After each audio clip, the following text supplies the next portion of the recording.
पहले आप इस नाजायज़ बाप की नाजायज़ औलाद का सुनिए कि ये क्या बोल रहा है हरामखोर। देश में जो मुसलमान हैं वो कहां से आए, बाहर से हैं कि सब यहीं के कन्वर्टेड हैं? बोलो, सब कन्वर्टेड हैं। इसका मतलब इनकी मां भी सृष्टि के आदिकाल तक यहीं पैदा हुई है। मातृभूमि हो गई, पिता यहीं पैदा हुए हैं, पितृभूमि हो गई। और माता पिता की भूमि होने से कैसी भूमि हो गई? पैतृक भूमि भी हो गई। और 17 18 18 एक ही कमरे में पैदा हो रहे हैं। तो जन्म ले रहे हैं, तो जन्म लेने से इनकी बोलो जन्मभूमि भी है, और यहीं पंचा जोड़ते हैं, यहीं फल बेचते हैं, सारा कर्म भी इसी देश को समर्पित कर रहे हैं। तो कर्म करने से इनकी कर्मभूमि हो गई कि नहीं हो गई? पांचों शर्तें पूरी। अब आखिरी शर्त बची कौन सी? पुण्य भूमि। अच्छा ये बताओ, तो वो अपना यज्ञ जिसे वो हज कहता है, वो हज भारत में करता है या कहीं और जाता है? बोलो भाई, कहां जाता है? Mecca Medina. इसका मतलब ये अपनी पुण्य भूमि भारत को किसे मानता है? अपनी पुण्य भूमि मक्का मदीना को। इसका मतलब ये क्या मानता है? इसका मतलब ये मानता है कि इसके पूर्वज इस देश के नहीं है, तो इसकी मातृभूमि, अरे बोलो, पितृभूमि, जन्मभूमि, कर्मभूमि, पुण्य भूमि। और जिसकी मातृभूमि, पितृभूमि, पैतृक भूमि, जन्मभूमि, कर्मभूमि नहीं है, उसका इस जमीन में रत्ती भर हिस्सा नहीं है। 1 इंच नहीं, 1 मिलीमीटर नहीं, 1 सूत्र।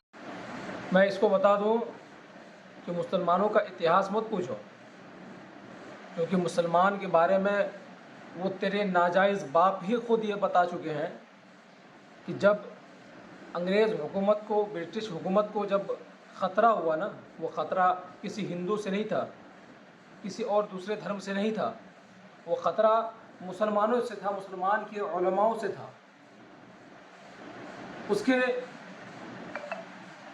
जो नाजायज़ बाप है ना, वो खुद ये बता रहे हैं कि कश्मीर से लेकर कन्याकुमारी तक पूरे हिंदुस्तान में कोई ऐसा पेड़ नहीं था, कोई ऐसा दरख्त नहीं था जिसमें मुस्लिम उलमा को लटकाया न गया हो, उसको फांसी न दिया गया हो, या उसको जुल्म तशद्दुद के उसके ऊपर बर्पा न किया गया हो।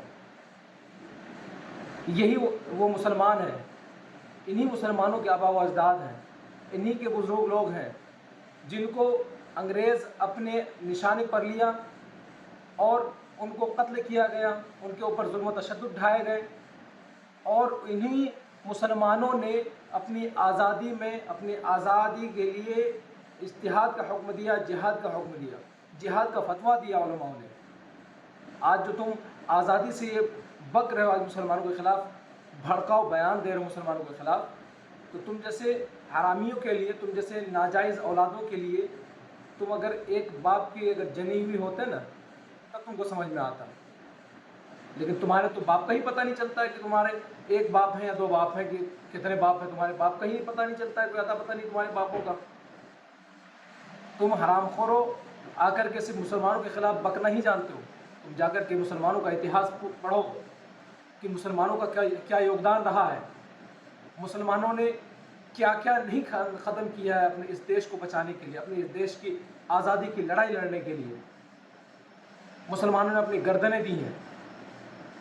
आज तुम आकर के मुसलमानों के ख़िलाफ़ भौंक रहे हो, अंधभक्त कहीं का, जो गोबर खाते रहते हो, जो दूध की जगह मूत पीने वाले इंसान, तुमको क्या समझ में आएगा? तुम्हारे पास कौन सा दिमाग आ जाएगा?